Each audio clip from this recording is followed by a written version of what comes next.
everyone, and welcome back to science. I am here again at the zoo, and today we are going to talk about the standard 3.ls3.2. I can use evidence to support the explanation that observable traits can be influenced by the environment.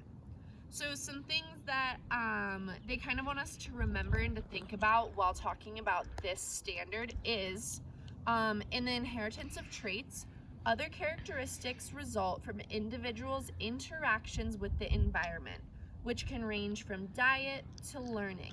Many characteristics involve both inheritance and environment. So this is kind of talking about how the environment impacts animals and the way they act and the way they look, but also inheritance. So kind of that natural instinct that animals have is a part of them, and then also the environment is a part of them. So we're going to be looking at both of those things and applying it to this standard. Another thing to think about is the variation of traits. So the environment also affects the trait that an organism develops. So these traits can vary and they can look different, and those are just some things that went along with our standard to remember. So I wanted to take this standard and talk about animals in the zoo, because we're at a zoo right now, and then animals in the wild. And more specifically, I wanted to focus on our grizzly bears. So something that we always tend to talk about with bears, or that we always think about, is hibernation.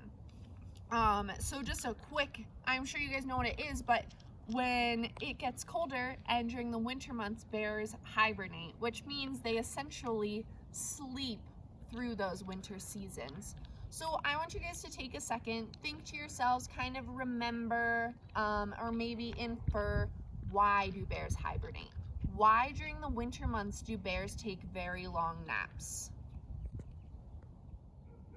You guys are right. So bears hibernate because they're not able to find their food in the winter as easily as they are in the summer.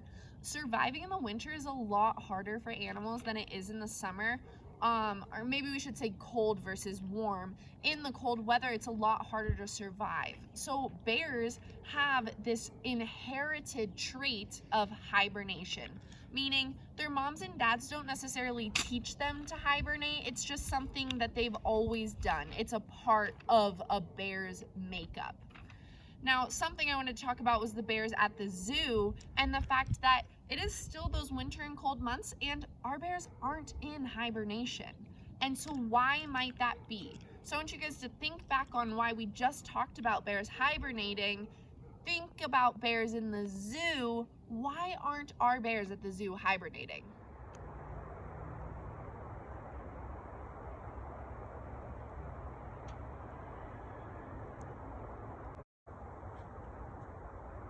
You're right. The reason that our bears aren't hibernating is because they're still getting the food. They have a reliable food source because our keepers are here every single day giving them that food.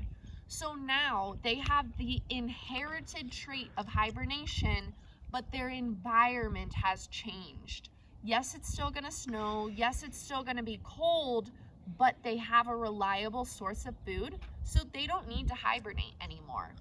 And something that we can look at that inherited trait of hibernation is they are extra sleepy in the winter months, okay? So in the summer, they're a lot more active. They'll be playing in the pools and splashing around. And I'm gonna try to find a video of that for you guys to see.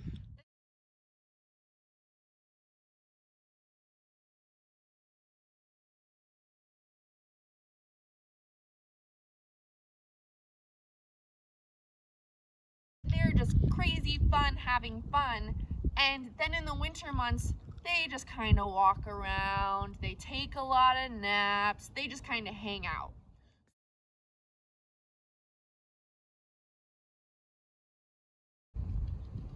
Okay, now I have some questions, some critical thinking questions for you guys to think about. So I want you to put on your thinking hats and think about bears in the wild. What if they didn't hibernate in the winter? I want you guys to write about and tell me what it would look like for bears to not hibernate in the winter. So go ahead. You guys are gonna have the worksheets, you're gonna have the questions. Just be thinking about it right now. Another question I want you guys to think about is a different situation.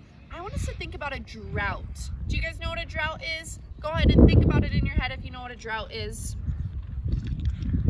A drought is when there's not a lot of water. So it would most likely happen in the summer and there's not a lot of rain coming down. So maybe the river isn't flowing as fast, the grass and the plants aren't growing as well because everything is so dry. What would that look like for wild animals? How would that impact them? I want you to think about how it would impact them. And think about what kind of changes they might need to make. A thing to think about might be some animals that live in the desert or places that don't get a lot of water. How do they act? And what traits could maybe a bear or a bison or a buffalo take on to help them survive? Would they have to change at all to survive this drought? And then I want us to take it one step further. I know I'm asking a lot of questions, but how would it impact animals at the zoo? Would they have to make the changes? Would the bears here at the zoo have to make the same changes that wild bears would have to make? Or how is their environment helping them or hurting them in this situation? And how might the animals have to react to survive through that?